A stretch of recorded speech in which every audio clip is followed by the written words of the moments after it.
malam ini kita membahas satu persoalan tentang air bersama. Tentang air bersama. Ada yang pegang kitab? Ada. Halaman 60 ya.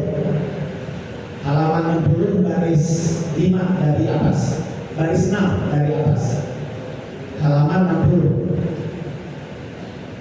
Kata pengarang kitab, lawi tarofa bi'ina'in biyadihi. Kalau seorang menciduk air dengan ciduk menggunakan tangannya. Ini ada kolom yang berisi air sedikit, nggak banyak. Kalau banyak sih nggak jadi masalah ya. Banyak di sini artinya lebih dari 2 bola. Ya, lebih dari 2 bola. Itu hampir 188 liter.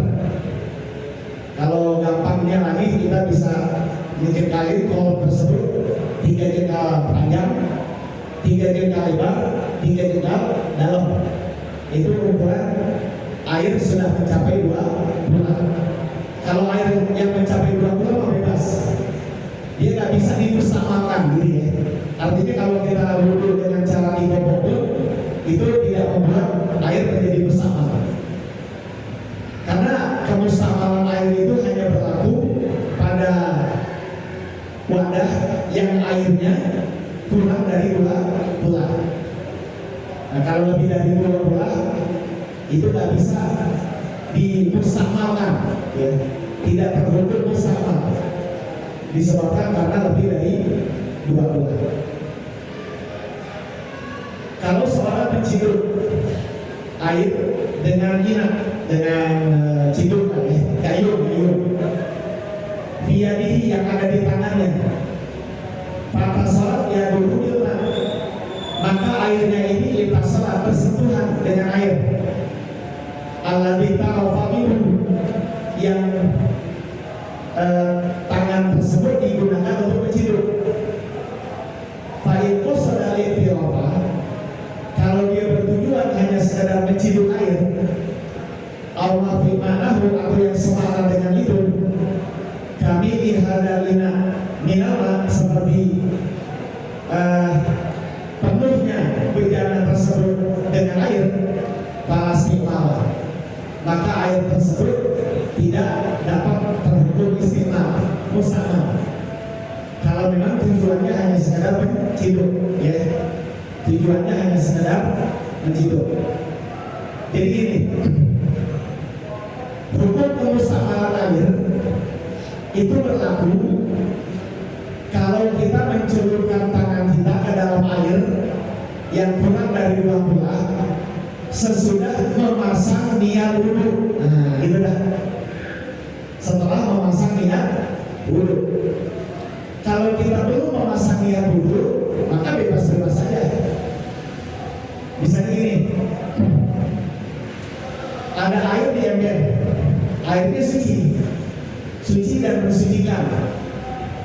Air di ember sedikit dan belum mencapai 2 bola. Kemudian kita mengambil sesuatu yang ada di air tersebut, ya misalnya ambil kayu lah, dengan menggunakan tangan kita. Maka dengan sebab persentuhan tangan kita dengan air yang ada di ember, ini tidak menyebabkan air tersebut menjadi mustahil. Disebabkan karena kita belum pasang niat, kan? Belum pasang niat berwudu, belum memasang niat mengangkat hadas kecil.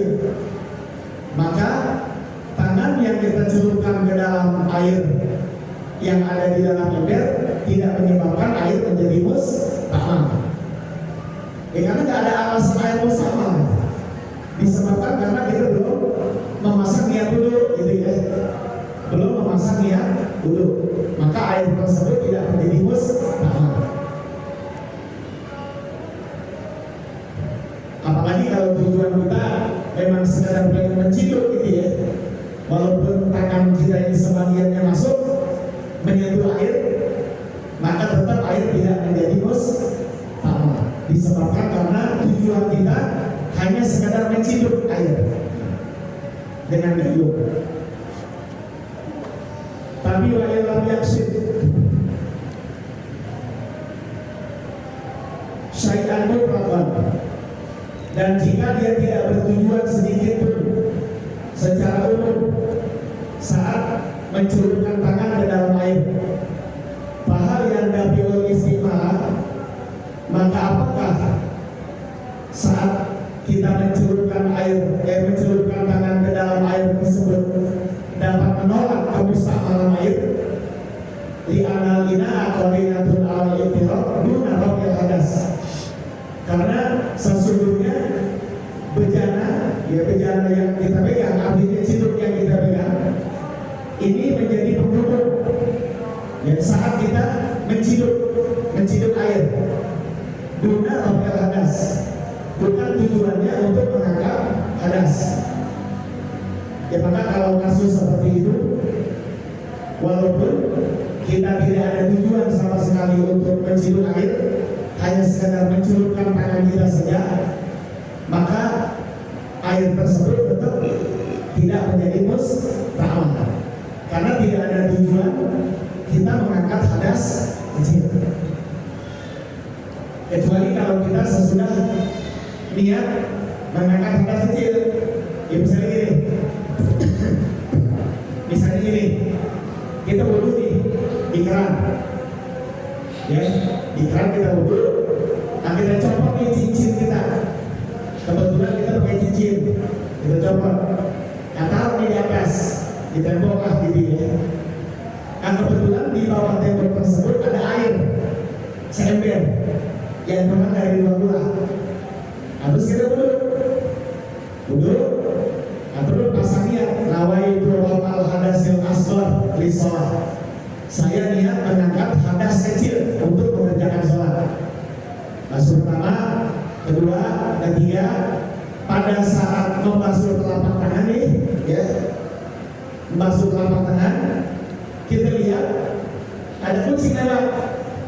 Cincin yang kita taruh nyemplung ke dalam air yang ada di ember itu, bukan di bawah. Nah, terus kita ambil cincin tersebut yang ada di ember. Nah, kita ambil, maka dengan sebab mencelupkan tangan kita, air tersebut jadi apa? Musamah. Kenapa? Karena sudah pasang niat dulu itu. Apa bedanya ya? Jadi kalau belum memasang niat dulu, belum niat mengangkat hadas kecil, mencelupkan tangan ke dalam ember yang airnya sedikit tidak menyebabkan air jadi musamah.